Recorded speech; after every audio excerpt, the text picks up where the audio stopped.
Pastor Mark Finley responde à pergunta: em quem se pode confiar?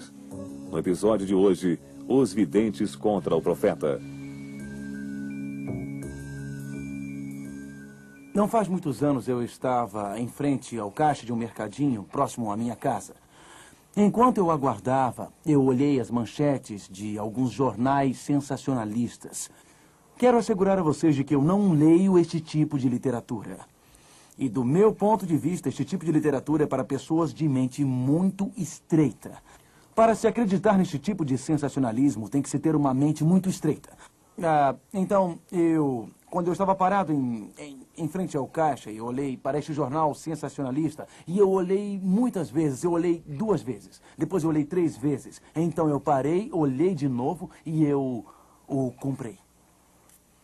Porém, eu quero assegurar a vocês de que o motivo que me fez comprar o jornal foi por causa da manchete que dizia assim: predições bíblicas para 1996. E eu queria descobrir o que estes jornais falavam sobre as predições bíblicas para 96. Portanto, se você está interessado nas predições bíblicas para 96, aqui estão elas. Número 1.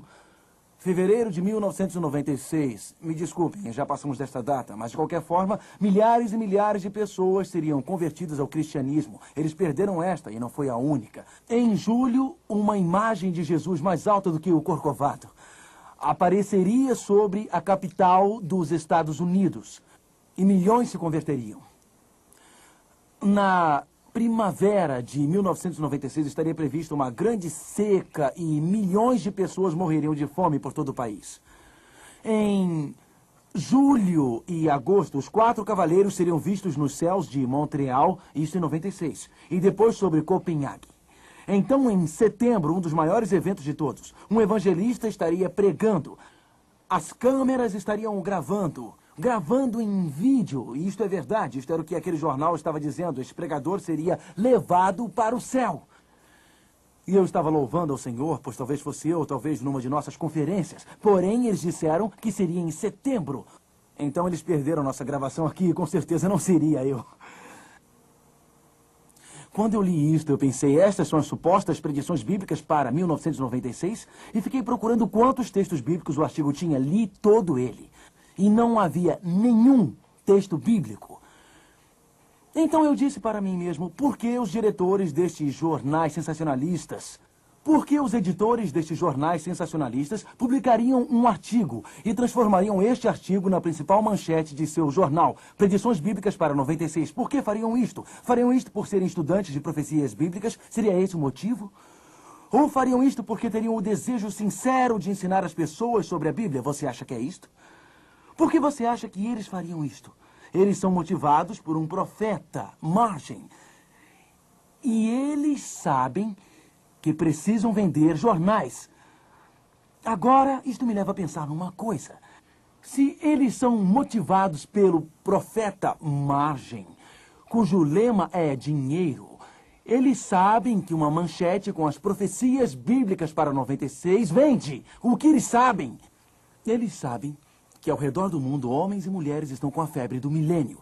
E estão olhando para o ano 2000.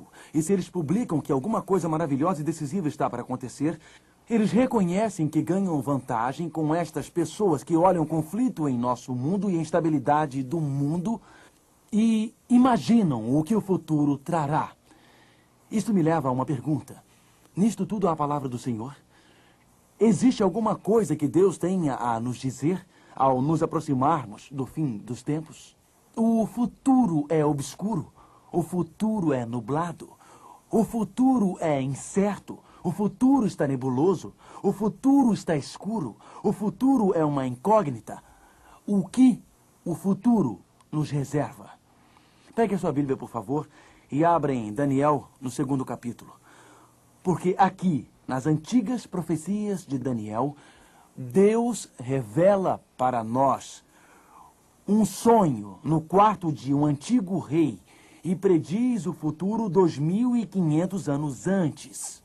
E o mais maravilhoso sobre este sonho, e o mais maravilhoso sobre esta predição, é que nestes últimos 2.500 anos, os acontecimentos deste sonho se cumpriram. Todos os detalhes deste sonho já se cumpriram. Portanto, estes detalhes que já se cumpriram nos dão confiança para acreditar no que Deus diz que irá acontecer. Venha comigo para uma viagem há 2.500 anos atrás na história. Deixe sua mente voar pelas décadas, pelos séculos e milênios. De volta aos desertos arenosos da Babilônia. De volta ao palácio do rei Nabucodonosor. Abra sua Bíblia em Daniel capítulo 2. No segundo ano do reinado de Nabucodonosor, Nabucodonosor teve um sonho. O seu espírito se perturbou e passou-lhe o sono. E então o rei mandou chamar os magos, os astrólogos, os encantadores e os caldeus para que declarassem ao rei qual tinha sido o seu sonho. O rei foi dormir uma noite.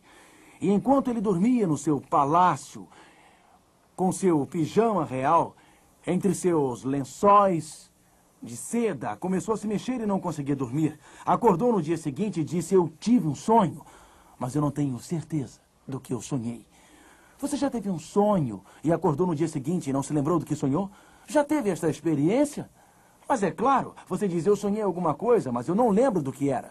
Algumas pessoas dizem que se você comer pizza às 10 da noite ou às 10:30 da noite ou comer um grande prato de espaguete, o sangue desce para o estômago para ajudar a fazer a digestão e aí você sonha. Eu posso assegurar que o rei Nabucodonosor não estava comendo macarrão e muito menos comida baiana.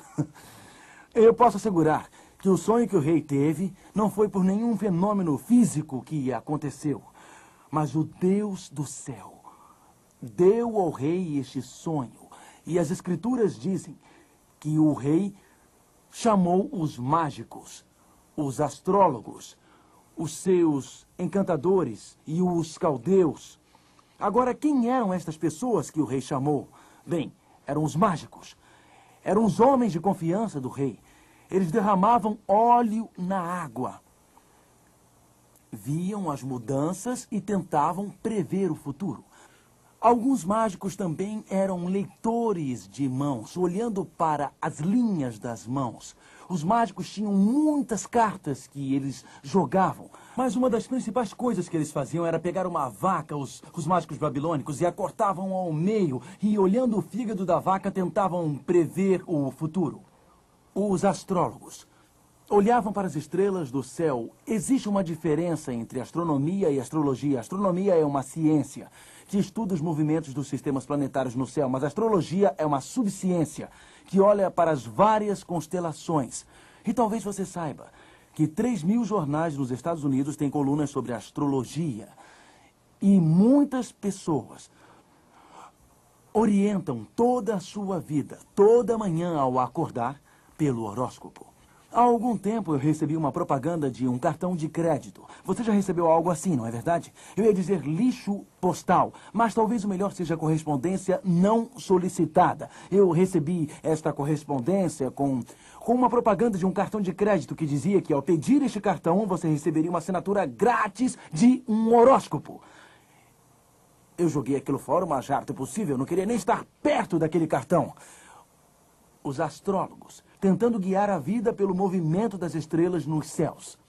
Os videntes usam os fenômenos psíquicos, as ondas cerebrais, a telepatia mental, com o intuito de predizer o futuro. Você deve estar se perguntando quem são estes caldeus do capítulo 2. Os caldeus eram a elite educada, os mestres. Então o rei Nabucodonosor entrou em contato com todos aqueles que pensavam que sabiam alguma coisa. Todos os maiores sábios do mundo. E disse: mágicos, joguem o óleo sobre a água para me dizerem o futuro. Astrólogos, olhem para o céu